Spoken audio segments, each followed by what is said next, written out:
1 Pedro, capítulo 1, a gente vai ler a partir do versículo 13. Os irmãos acharam? Digam amém. Amém. Vamos fazer a leitura aí até o versículo 25. Diz assim: Por isso, preparando o seu entendimento, sejam sóbrios, esperem inteiramente na graça que lhe está sendo trazida na revelação de Jesus Cristo. Como filhos obedientes, não vivam conforme as paixões que vocês tinham anteriormente, quando ainda estavam na ignorância. Pelo contrário, assim como é santo aquele que os chamou, sejam santos vocês também em tudo o que fizerem. Porque está escrito: sejam santos, porque eu sou santo.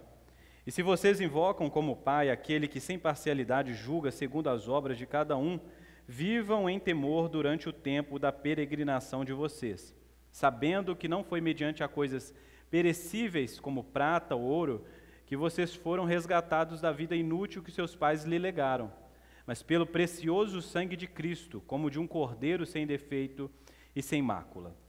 Ele foi conhecido antes da fundação do mundo, mas foi manifestado nesses últimos tempos em favor de vocês. Por meio dele, vocês creem em Deus, o qual ressuscitou dentre os mortos e lhe deu glória, para que a fé e a esperança de vocês estejam em Deus. Tendo purificado a alma pela obediência à verdade e com vistas ao amor fraternal não fingido, amem intensamente uns aos outros de coração puro, porque vocês foram regenerados não da semente corruptível, mas de semente incorruptível, mediante a palavra de Deus, a qual vive e é permanente. Versículo 24. Porque toda a humanidade é como erva do campo, e toda a sua glória é como a flor da erva. A erva seca e a flor cai, mas a palavra do Senhor permanece para sempre. Esta palavra é o evangelho que vos foi anunciado. Amém? Feche seus olhos, vamos orar. Nós vamos passar aí por esses versículos de novo. Vamos pedir ao nosso Deus a sua graça para compreender. Pai, é isso que te pedimos, Pai, que venha na nossa mente, no nosso coração, mais do que conhecimento, mas essa palavra do Senhor, Pai, uma palavra que é eterna e duradoura, Pai, uma palavra que tem valor inestimável. Que nós possamos olhar hoje para o texto bíblico e perceber o Evangelho, Jesus Cristo sendo revelado a nós, e a nossa fé e esperança crescendo, ó Pai, de maneira que nós vamos também desejando e amando ainda mais quem o Senhor é e aquilo que o Senhor faz, ó Pai. Dê a todos nessa manhã, nesse lugar, ó Pai, capacidade de compreender e amar, ó Pai, as suas palavras. É isso que nós te pedimos, em nome de Jesus. Amém. Glória a Deus. Nós estamos continuando a nossa exposição na primeira carta do apóstolo Pedro. Pedro, lembre-se bem, aquele que se encontrou com Jesus, foi chamado por Jesus, escolhido, e a qual Jesus deu a ele a graça de perceber quem ele era. O Pedro é aquele que confessa: Tu és o Cristo, o Filho do Deus vivo.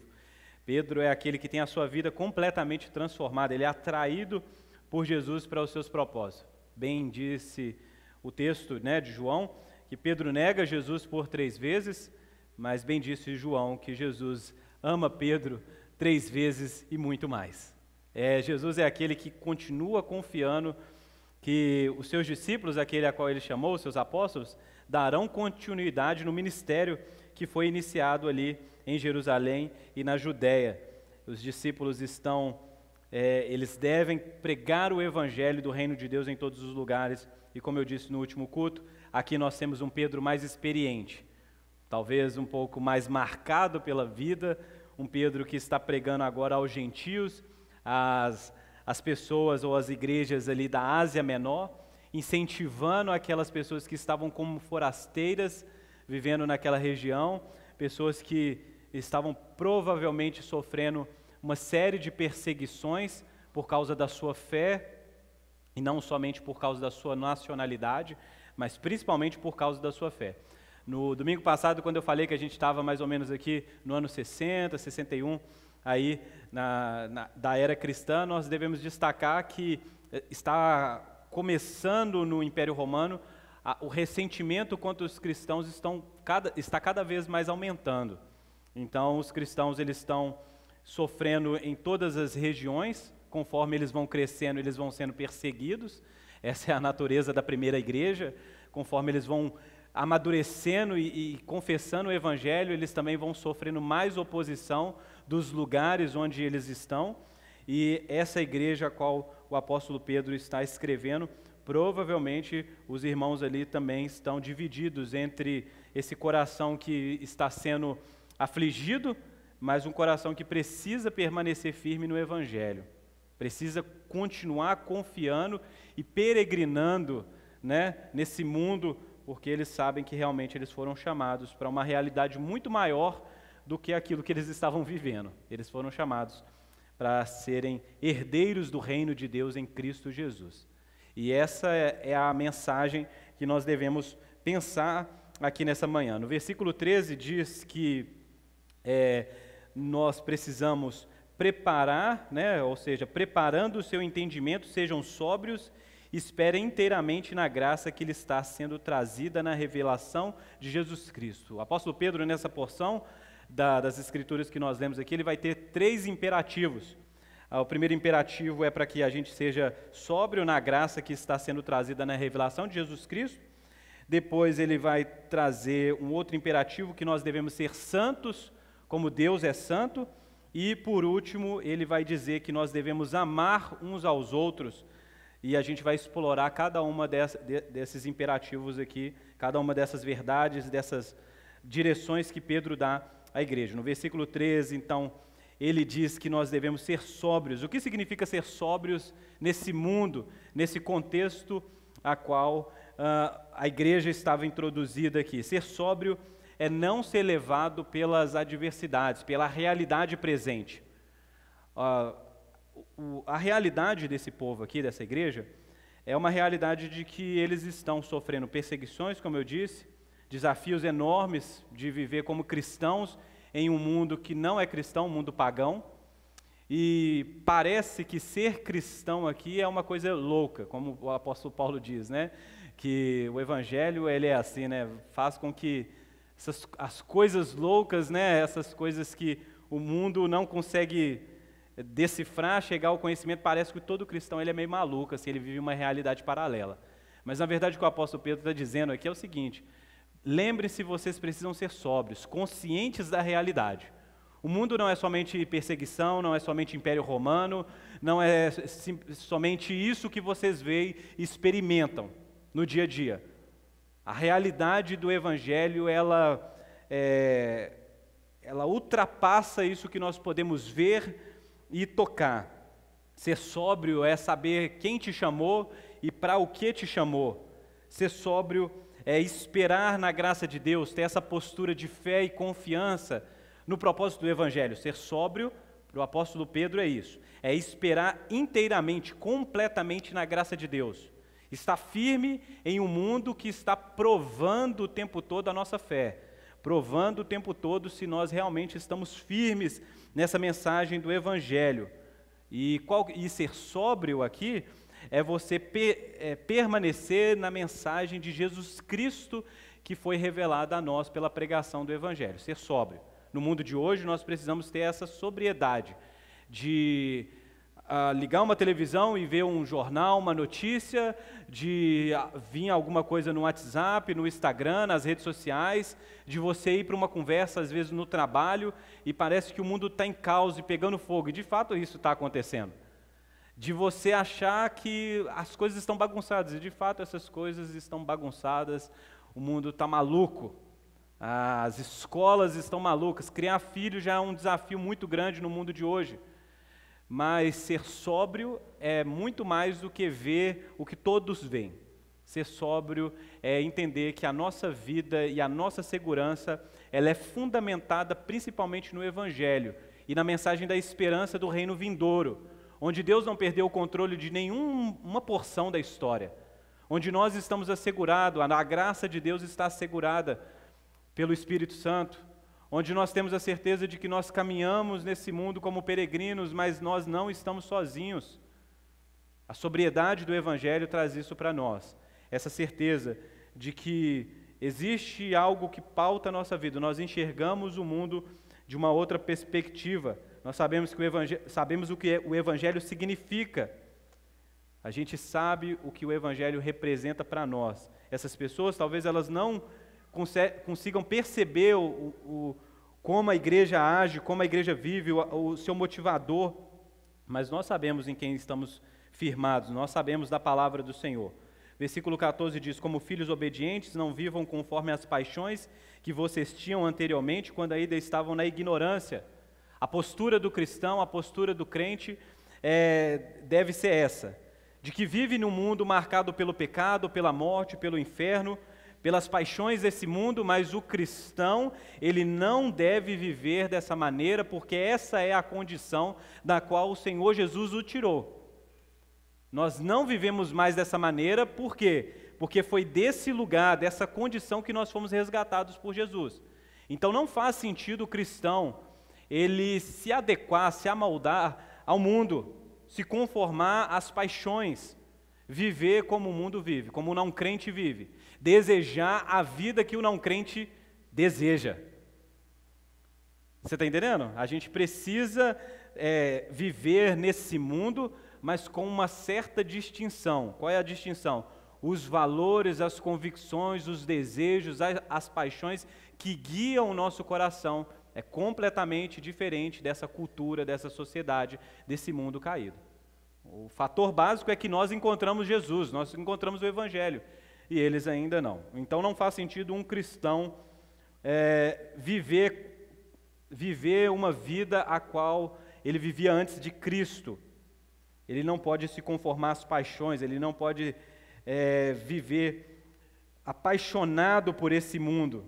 Versículo 15 diz: pelo contrário, assim como é santo aquele que os chamou, sejam santos vocês também, em tudo o que fizerem. Nós precisamos entender que santidade é muito mais do que simplesmente abandonar certo tipo de vestimenta ou não falar algumas palavras. A santidade cristã é um estilo de vida distinto do mundo e em direção a Deus, sendo conformados à imagem de Jesus Cristo, sendo orientado no coração por aquilo que é reino de Deus, aquilo que é valor no reino de Deus. É ser um cristão ou ser uma nova humanidade que foi tirada dentro dessa antiga humanidade. Você está entendendo? Em Cristo Jesus nós estamos sendo feito um novo povo de Deus. E é por isso que no versículo 16 o apóstolo Pedro usa a expressão: sejam santos porque eu sou santo.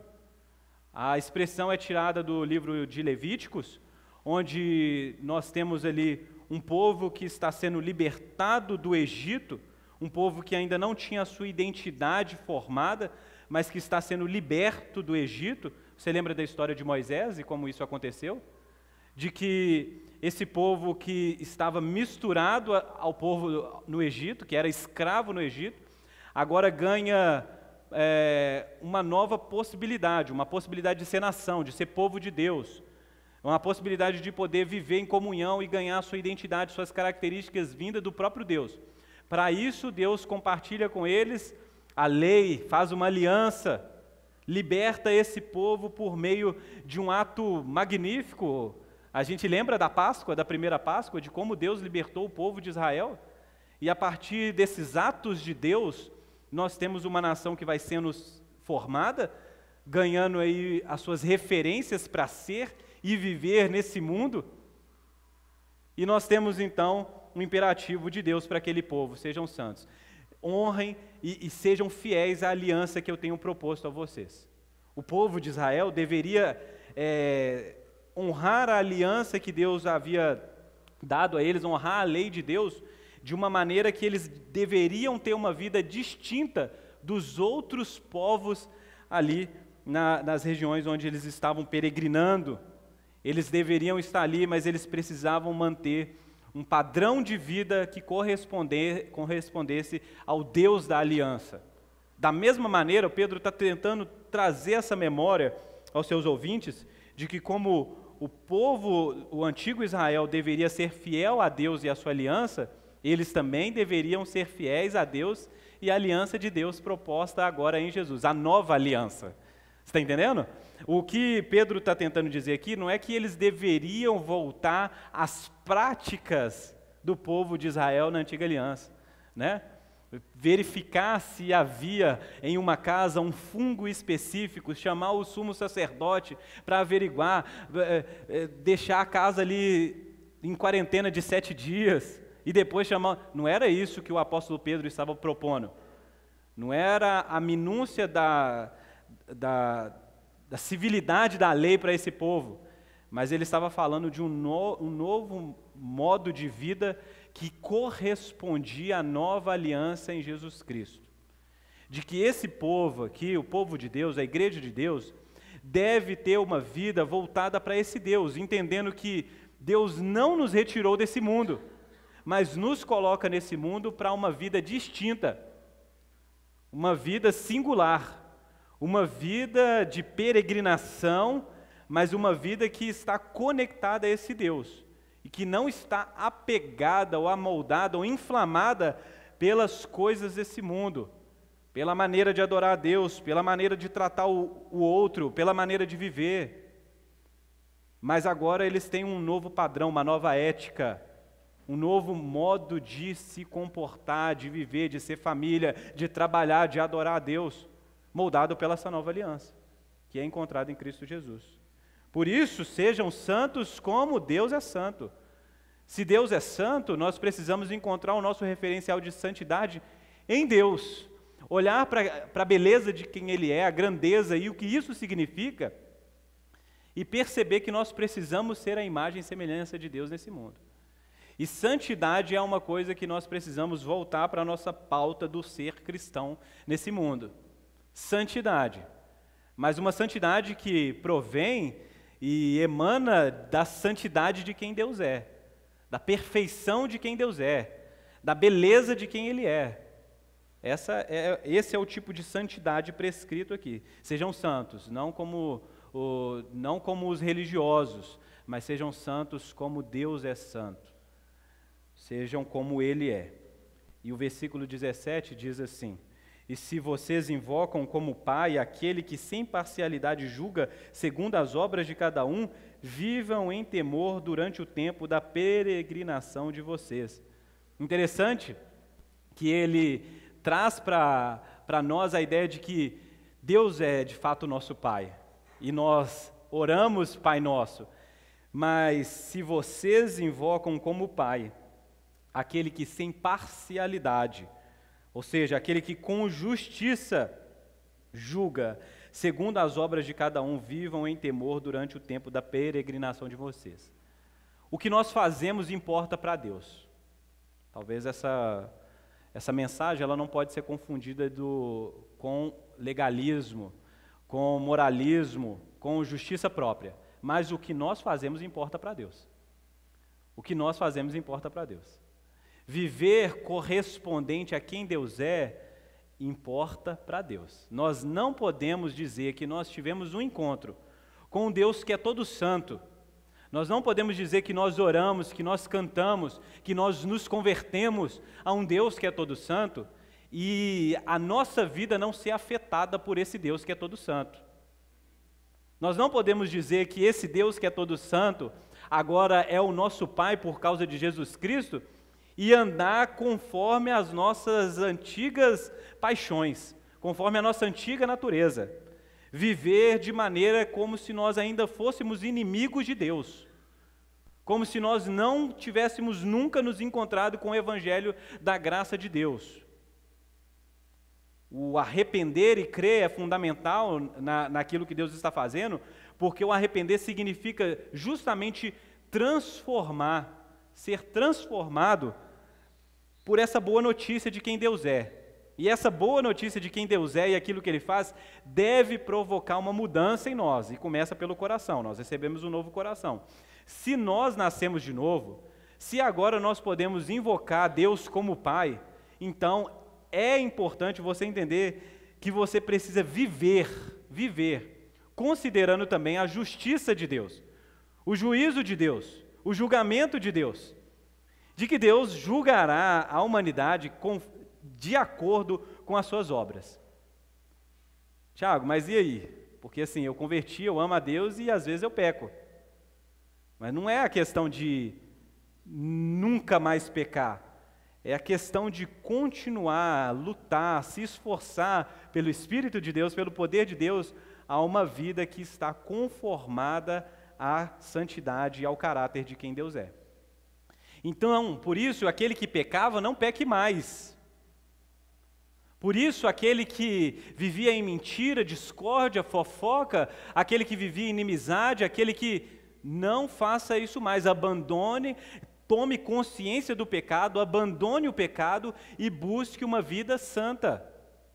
Nós não podemos usar o Evangelho da graça de Deus para justificar a nossa preguiça ou a nossa empatia, a falta de empatia, a falta de sensibilidade, de justificar o nosso pecado. Como diz o Bonhoeffer, né? O Evangelho da graça barata justifica não o pecador, mas justifica o pecado. A gente usa o Evangelho para justificar nossas más atitudes. Como se dissesse, Deus não se importa com isso não, Deus se importa só com o meu coração. Não é isso? Mas nós precisamos voltar a buscar uma vida santa, a uma vida que tudo que nós fazemos importa, seja no público, seja no privado, seja com as pessoas da nossa igreja, seja com as pessoas da nossa família, seja no nosso trabalho. É resistir à tentação de viver conforme o homem morto, sem a natureza de Cristo nele. Você não deve viver assim. Considere, ao invocar Deus como Pai, considere a justiça e o juízo e o julgamento de Deus, para que a gente possa viver em temor, não medo, não um medo qualquer, um tipo de medo que a Bíblia descreve como temor, mas um respeito, um temor, uma reverência, uma consideração de quem te exige esse tipo de vida, esse tipo de comportamento, que Deus se importa com cada área da nossa vida, com cada espaço no nosso coração. Os ídolos que nós adoramos, as paixões que ficam inflamando, os desejos desregulados, o maltrato com as pessoas à nossa volta, aquilo que nós fazemos e a gente nem percebe e a gente nem pensa no outro. Ah, mas isso aqui não é pecado não. Dane-se o outro e o que o outro vai pensar. O que importa é eu estar de consciência limpa. Que consciência limpa é essa que não considera o outro, que não considera aquilo que Deus pensa sobre o outro? Está vendo? São coisas que a gente deveria pensar sobre como viver em temor a esse Deus que nos chama. Vamos pegar o panorama anterior a isso aqui. Se nós somos chamados do mundo para o reino de Deus e ainda estamos no mundo vivendo, significa que nós precisamos dar a certeza para essas pessoas que nos observam peregrinar que nós não somos daqui. Você está entendendo? Quando nós pregamos o Evangelho, por exemplo, pessoal, quando nós estamos testemunhando e pregando o Evangelho para uma pessoa para que ela possa se converter, para que ela possa entregar a sua vida para Jesus, essa pessoa precisa olhar para nós e ver se nós estamos comprometidos com esse Evangelho que nós pregamos. E não é uma questão somente de testemunho verbal, mas é de experiência, de vida, de uma pessoa que encontrou com Jesus e teve a sua vida transformada, até que a pessoa chegue à seguinte conclusão: se Deus está transformando quem você é, se o Evangelho que você crê é suficiente para te gerar essa fé, e você está sendo mudado, e você está sendo transformado, e eu consigo perceber isso, então pode ser que o Evangelho também tenha esse mesmo efeito na minha vida. Mas se a gente só crê no Evangelho, a gente só adere a uma religião, se a gente só vem no domingo no culto, para que uma pessoa precisa então ter esses mesmos hábitos? Se não vai ter nenhum impacto real na vida, no dia a dia dela, em como ela lida com família, trabalho, criação de filhos, e aí? Então é isso que nós deveríamos estar pensando, que o Evangelho e a resposta do Evangelho não são inimigos, entendeu? Não é que quem crê no Evangelho assim, não, o Evangelho é uma obra espiritual de Deus, então a gente só precisa crer. As pessoas que só chegam nessa parte do Evangelho provavelmente não encontrou o Evangelho, porque o Evangelho ele vai provocar algo na vida da igreja, entendeu? Nós vamos crer, e aí nós cremos, nós confessamos, a salvação é pela graça de Deus, mediante a fé, não há nada que nós podemos fazer para ser salvos, para merecer a salvação. No entanto, como diz Tiago, se a fé é realmente uma marca no cristão, aquilo que ele faz, as suas obras, os frutos, deverão acompanhar a confissão de fé de todo cristão. Não é isso? É isso, pessoal. Sejam santos. Sejam santos no falar, sejam santos no proceder. Busquem a santidade de Deus. E nós não estamos falando aqui de um rigor com outras pessoas, não. Nós não estamos falando da gente se colocar num padrão humano de perfeição, não. É uma santidade que está pautada no caráter de Deus, que busca se conformar à natureza de quem Deus é. Considerar a Deus, considerar a presença de Deus, considerar o conhecimento de Deus. É quando a gente for orar, a gente fazer a oração que o salmista fez, e não só o salmista, o apóstolo Paulo também. O Senhor sonda o meu coração e me conhece e sabe o que há de mal em mim, entendeu? Me faz conhecer o meu pecado, para que eu possa me arrepender dele, para que eu possa abandoná-lo, para que eu possa deixar ele para trás, tirar essa velha vestimenta e ser lavado e remido pelo sangue de Jesus. Não é isso? Versículo 18, sabendo que não foi mediante a coisas perecíveis, como prata ou ouro, que vocês foram resgatados da vida inútil que seus pais lhe legaram, mas pelo precioso sangue de Cristo, como de um cordeiro, sem defeito e sem mácula. Olha só que interessante.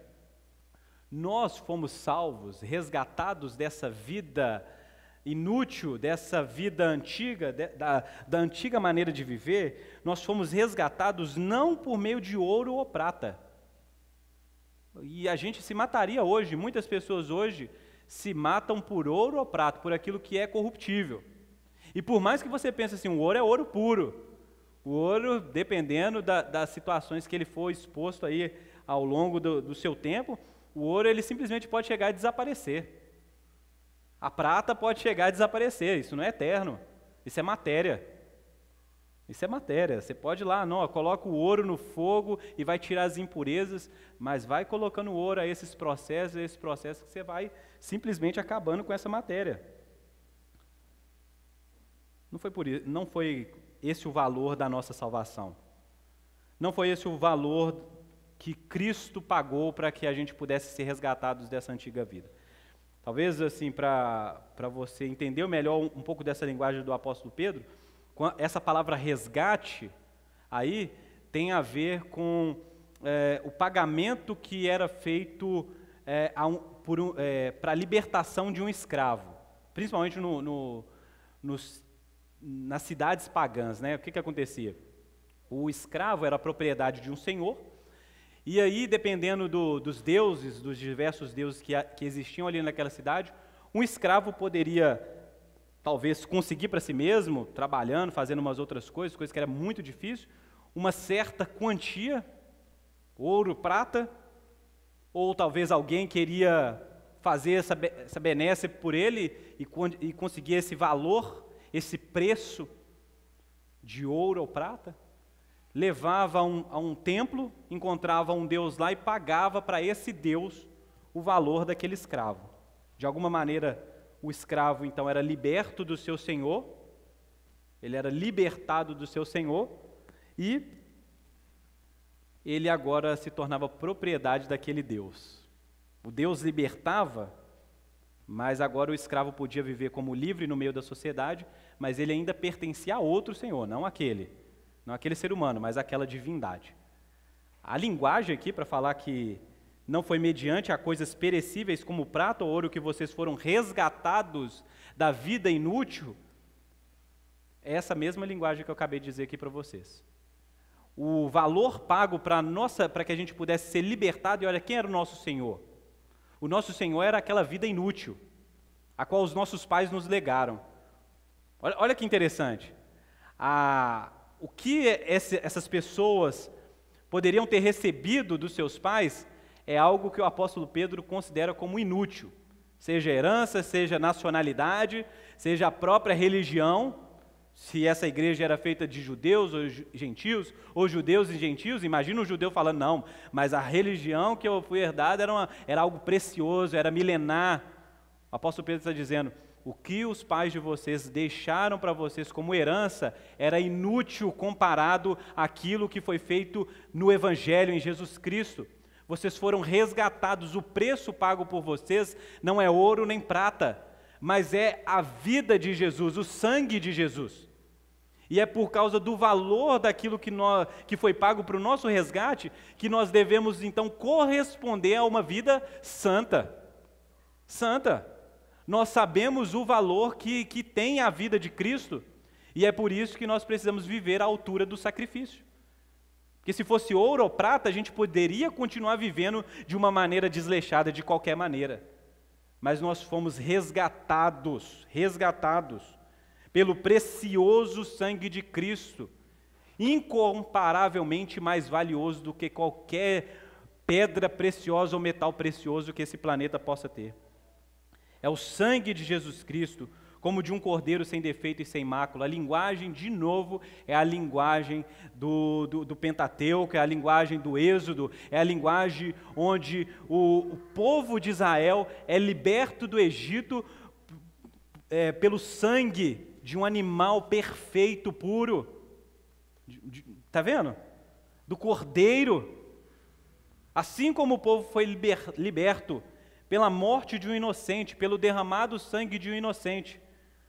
Agora não por meio de um animal, mas por meio de Cristo, o Santo de Deus, nós fomos também libertos daquela vida inútil, da herança que nós recebemos. Então tem muita gente que fica se apegando a essas coisas, não é?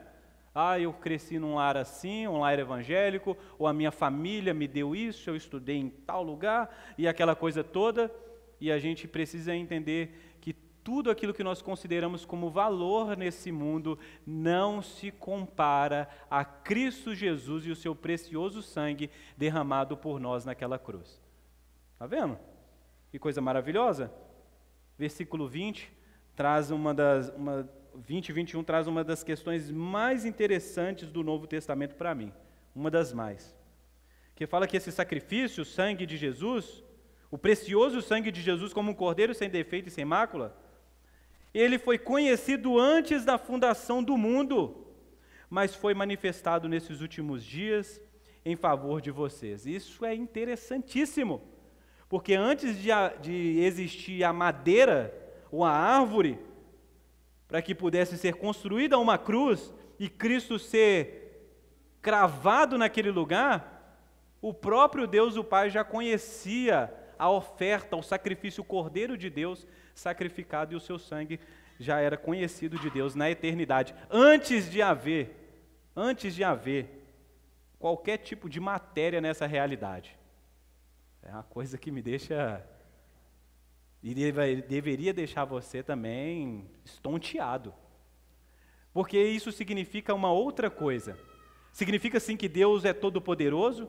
Nós não estamos falando a palavra conhecer aqui, que é essa palavra de gnose, né, uma palavra de que Deus conhece o futuro. Não é simplesmente o fato de Deus conhecer o futuro, como eu disse no último culto. Ele planejou o futuro, decretou o futuro, viveu o futuro, experimentou o futuro, antes mesmo dele existir.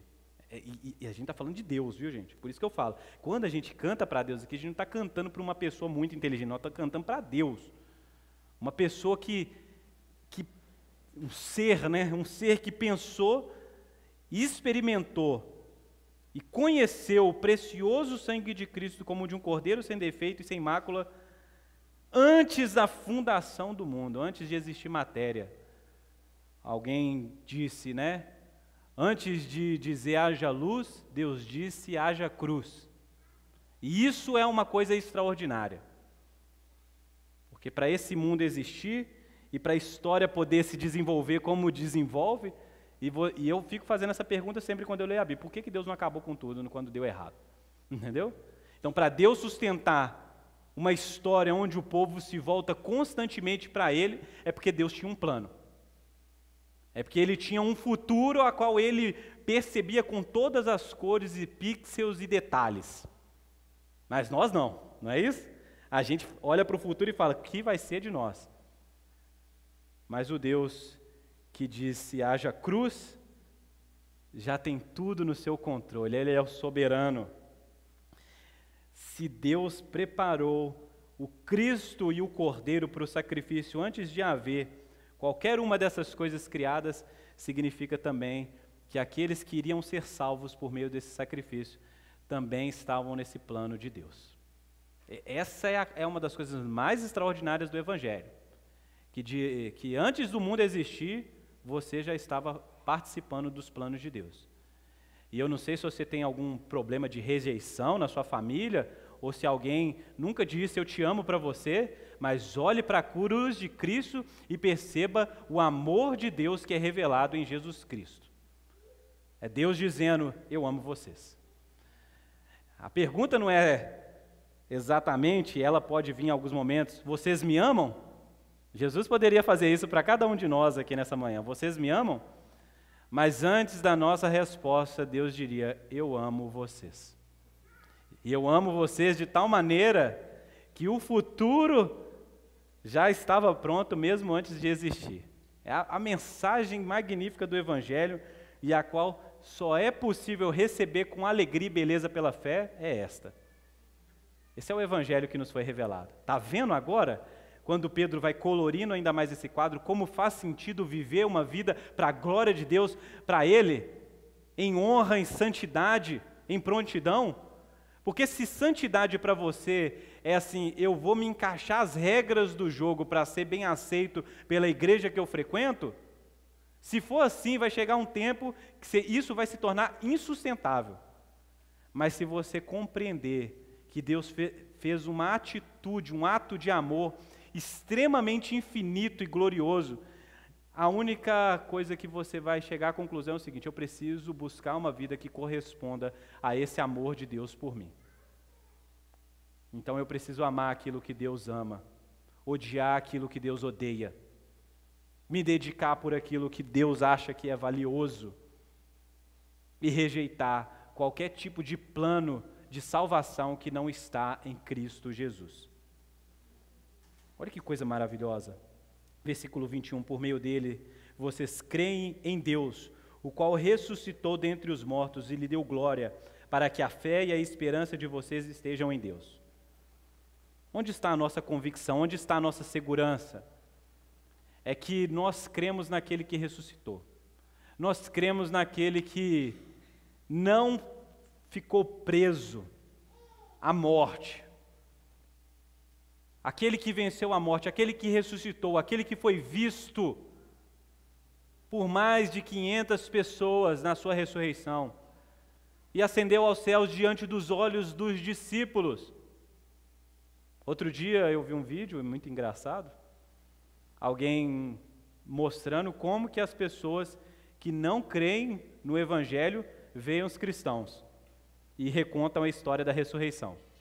Então está lá os discípulos lá, Jesus acabou de morrer, e um discípulo chega para o outro e fala assim, o que você acha da gente inventar uma história? Vamos dizer que Jesus ressuscitou, vamos falar que Ele ressuscitou.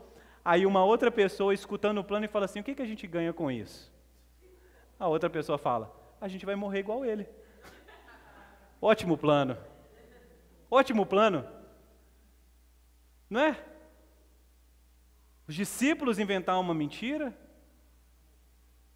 para morrer, para não viver em paz, já que eles estavam vivendo o tempo da paz romana. Por que eles não buscam a paz que o mundo oferece? Mas a paz de Deus, e em troca disso ser perseguido e morto e crucificado e levado à fogueira e às chamas e aos filhos perseguidos e não conseguir dormir à noite em paz e ter que se reunir escondido em cemitérios debaixo das casas. É assim essa é a vida cristã? A vida cristã é essa, viver peregrinando pelo mundo. Qual que é a recompensa, qual é o troco? Qual é o valor de viver um tipo de vida? Então só é possível viver esse estilo de vida, esse modo de vida, se o Evangelho é verdade, se Cristo verdadeiramente ressuscitou dentre os mortos. se ele está sentado à destra de Deus Pai, o Todo-Poderoso, de onde há de julgar vivos e mortos. E então aí vale a pena. Aí vale a pena nós negarmos as paixões, o pecado, e negarmos tudo que o mundo oferece e abraçarmos a vida de Deus em Cristo Jesus. Porque vocês foram regenerados, versículo 23. Versículo 22. Tendo purificado a alma pela obediência à verdade, ou seja, a fé é obediência, como diz o Bonhoeffer, né? Fé é obediência.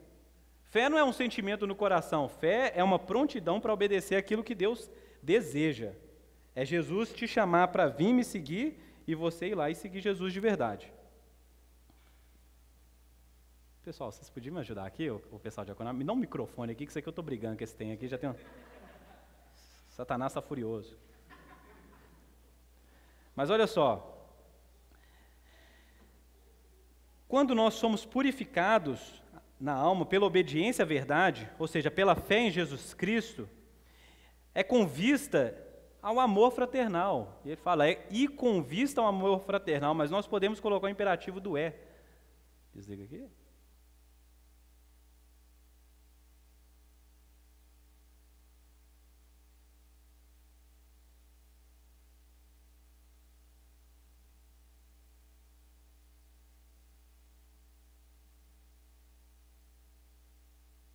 Amém. Aí. Tendo purificado a alma pela obediência à verdade e com vista ao amor fraternal não fingido, amem intensamente uns aos outros de coração puro. Chegamos ao nosso terceiro imperativo. Nós somos salvos, devemos viver uma vida santa diante de Deus, em temor a Deus, tendo em vista o Evangelho que nos foi revelado, mas a santidade na vida cristã deve ser uma santidade experimentada na vida comunitária. Ao amor ao próximo. Amar ao próximo também significa responder a Deus. Faz parte do viver santo da igreja. Devemos amar não com amor fingido, não de maneira dissimulada. Nós precisamos amar intensamente uns aos outros com o coração puro. Amar de verdade. Amar no sentido de que eu estou disposto a estar aqui por você, a estender a mão, a perdoar 1, 2, 3 vezes, a ajudar você, a olhar a necessidade, a olhar a sua condição e me associar a você para que você possa experimentar, assim como comigo também, as realidades do reino de Deus. Amar de verdade. A comunidade ou a vida santa deve ser experimentada na vida em comunidade. Ser santo para si mesmo ou para mostrar santidade para as pessoas não é santidade.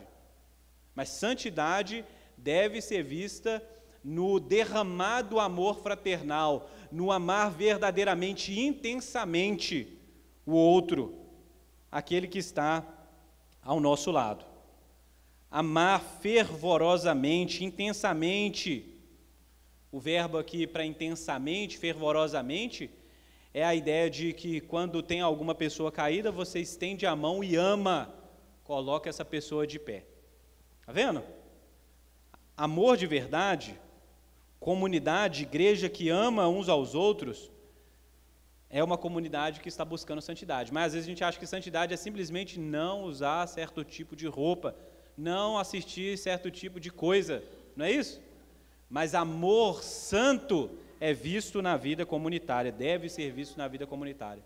E não é uma opção, porque assim como nós devemos guardar a esperança da graça de Deus, ser santo como Deus é santo, nós também devemos amar uns aos outros, porque vocês foram regenerados, não de semente corruptível, mas de semente incorruptível, mediante a palavra de Deus, a qual vive e é permanente. Vocês nasceram de novo para isso. Vocês nasceram de novo para ser santos. Vocês nasceram de novo para a fé, para o Evangelho. Vocês nasceram de novo para amar um ao outro. Você recebeu um novo coração que pode e que te possibilita viver dessa maneira.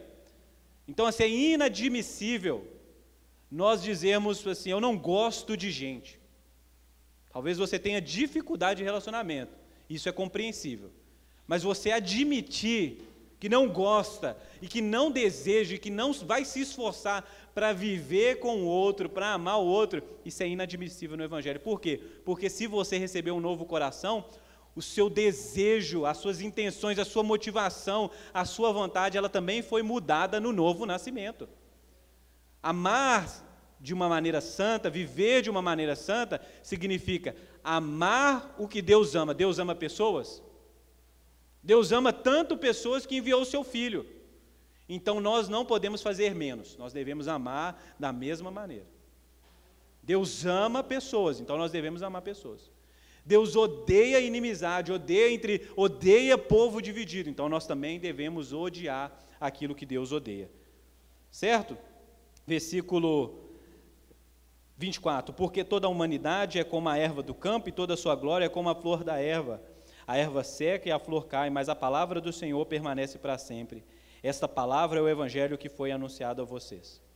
Então essas pessoas, essa igreja vivia uma sociedade, um lugar, uma cultura, em que provavelmente essa história de viver uma vida digna, viver uma vida irrepreensível diante de Deus, fugir das paixões do velho homem, amar o outro, eram coisas que eram descartadas, não era algo de valor. Talvez seria melhor pensar em si mesmo, viver para si mesmo, se entregar aos prazeres, se entregar a coisas perniciosas. Talvez isso tinha valor nessa época. Não uma vida digna, não a vida cristã, o padrão de vida cristão. Talvez o contrário disso tinha valor. E essa talvez seja a forma distinta que o povo deveria responder ao Evangelho naquele lugar, como peregrinos, com uma cultura diferente, com um modo de viver não voltado para si mesmo ou para os deuses pagãos, mas voltado para Deus, o Senhor Jesus Cristo. Uma vida que leva em consideração aquilo que é eterno e aquilo que é verdadeiro. Porque a humanidade é como a erva do campo, como o capim seco, ou capim não seco também. Às vezes você chega num lugar e está lá as florzinhas bonitas, né? É o melhor que aquele capim, ou aquela plantação, aquela paisagem ali pode oferecer. Mas chega o tempo da seca e, inclusive, aquilo que era belo, que aquela coisa perecível produziu de belo, também passa. A humanidade, ela pode viver e talvez produzir até algumas coisas que tenham valor, mas seca. O seu fruto, a sua glória seca, desaparece. Mas a palavra do Senhor permanece para sempre.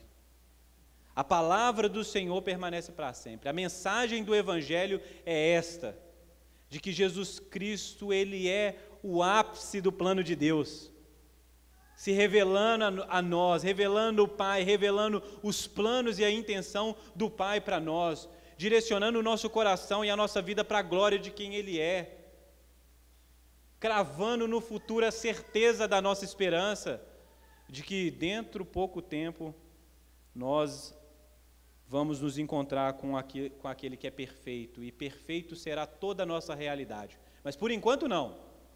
Por enquanto nós peregrinamos nesse mundo mesmo, viu gente? De violência, de miséria, de fome, de injustiça, de desigualdade.